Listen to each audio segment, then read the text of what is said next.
Ça veut dire autrefois char et chevaux signifie moyen de déplacement. David veut dire d'autres ont telle méthode pour se déplacer. Les autres ont telle méthode pour quitter de là et arriver ici. Mais nous autres, la vie nous a privés de ces méthodes-là. Je te décourage d'emprunter les méthodes des autres pour ta vie.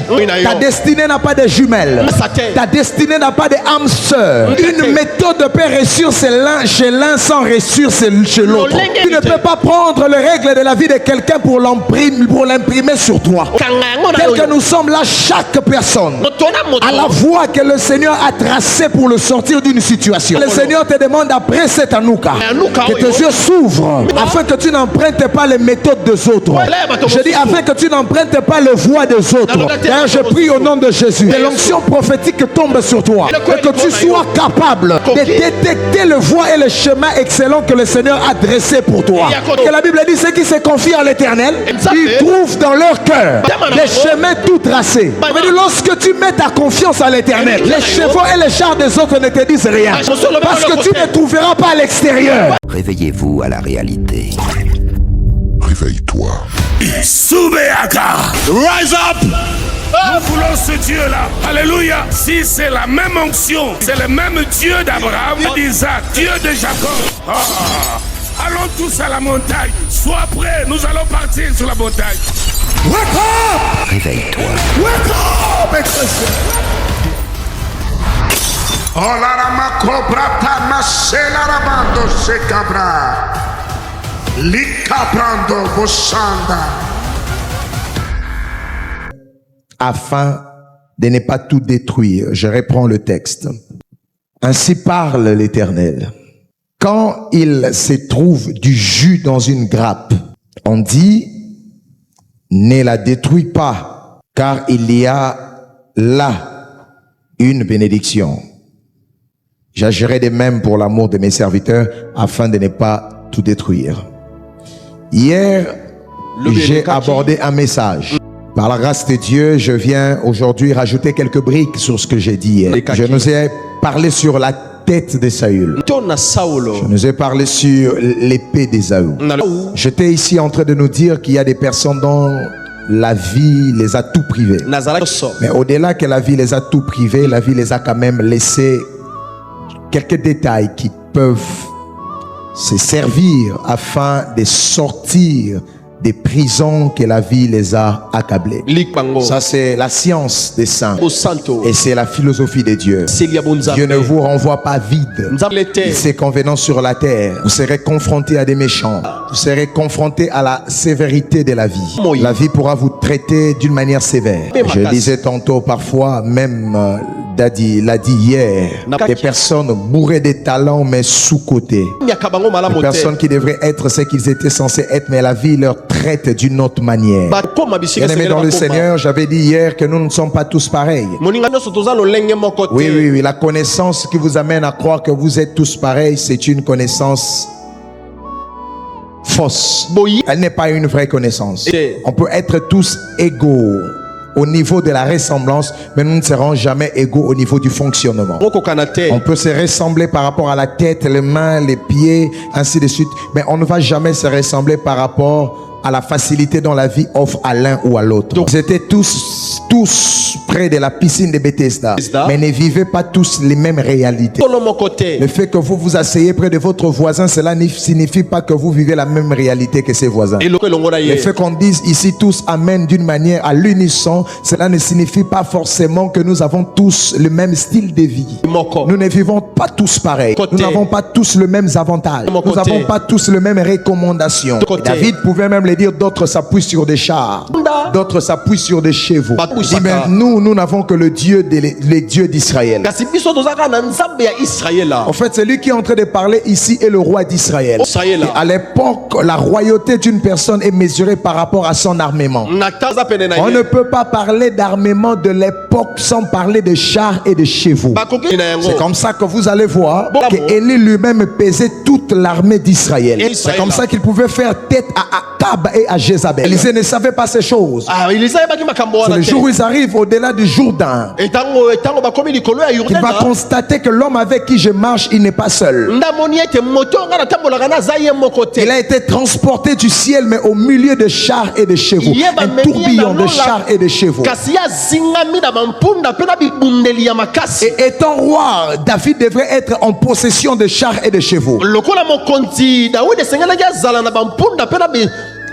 Mais lui dit, si d'autres rois peuvent s'attacher, si d'autres rois peuvent s'appuyer à ces choses, nous nous sommes différents des autres royautés. En fait, la vérité est que les chars et les chevaux permettaient aux soldats de se déplacer.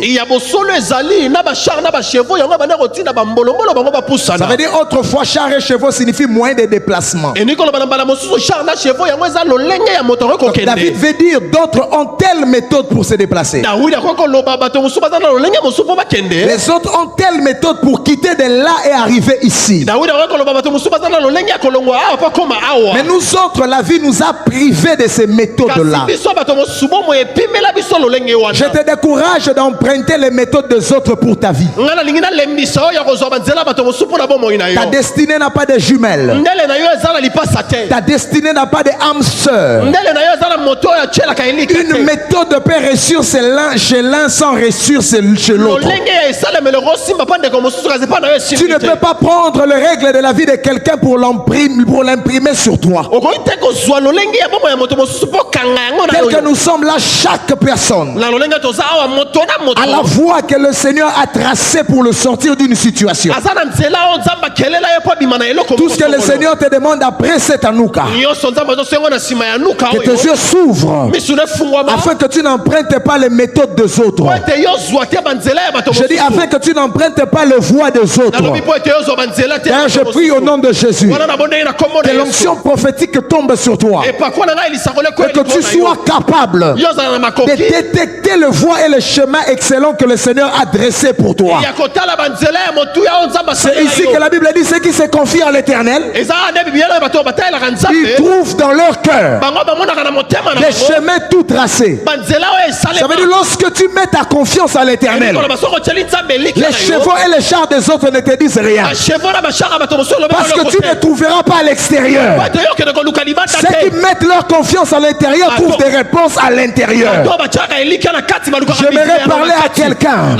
Lorsque tu n'as pas de réponse autour de toi, place ta confiance en l'Éternel. Il te donnera des yeux qui illuminent ton cœur, afin que tu sois capable de voir ce que les autres ne voient pas.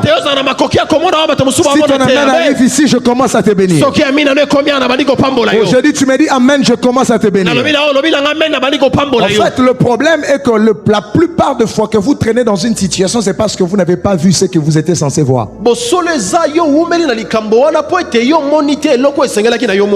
Lorsque les yeux de ton cœur sont éteints, oh my God, posez la question à Joseph. Joseph, on l'a invité pour interpréter les règles. On ne l'avait jamais interprété pour proposer la solution. On l'a appelé parce que ceux qui sont près du roi n'ont pas pu interpréter les rêves. Lui, on l'appelle comme interpréteur. Mais lorsqu'il arrive là, tellement qu'il a les yeux du cœur ouverts, il a compris que c'est la voie par laquelle le Seigneur veut me faire passer pour quitter la prison et hériter un trône élevé. Que le Seigneur illumine les yeux de ton cœur afin que tu aies des idées justes, afin que tu aies des pensées justes. Est-ce que quelqu'un peut dire amen ou bien? Quand je parle de l'épée d'Ésaü, parfois c'est ce que Dieu a placé en toi, mais que tu ne vois pas et que le monde ne voit pas. Tu tardes dans l'épreuve Non pas parce que Dieu n'a pas exaucé, mais parce que tu n'as pas vu. Posez la question à Agar. Lorsque Agar a fui avec Ismaël dans le désert, la Bible dit Ismaël avait soif. Agar dépose l'enfant et elle dit je ne pourrai pas voir comment est-ce que mon fils va mourir. En fait, la Bible est claire. Dieu n'a pas fait apparaître un puits. Le puits était là, mais Agar ne voyait pas. Tu sais pourquoi ton voisin ne t'a pas salué quand j'avais dit qu'on se salue mutuellement? Parce qu'il ne voit pas ce que je vois en toi. Les gens te traitent tel qu'ils te traitent parce qu'en fait Dieu les a aveuglés.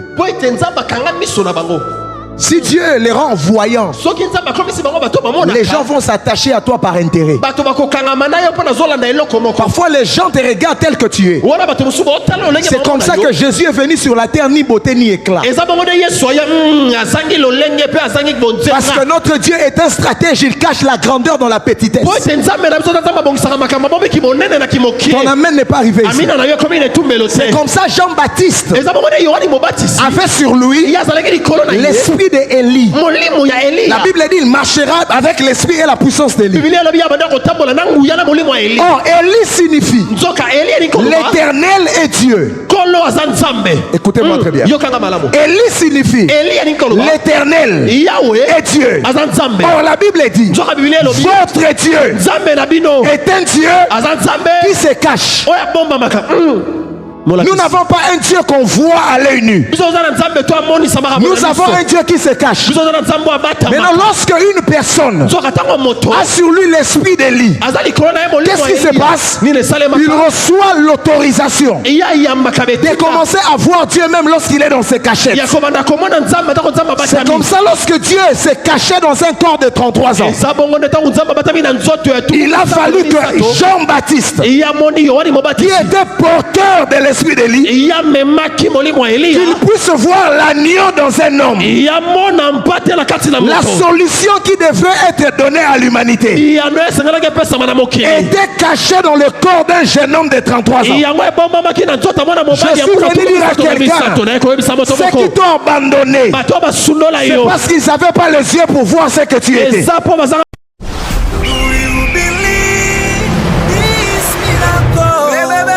Supernatural dunamis power. Are you hearing me?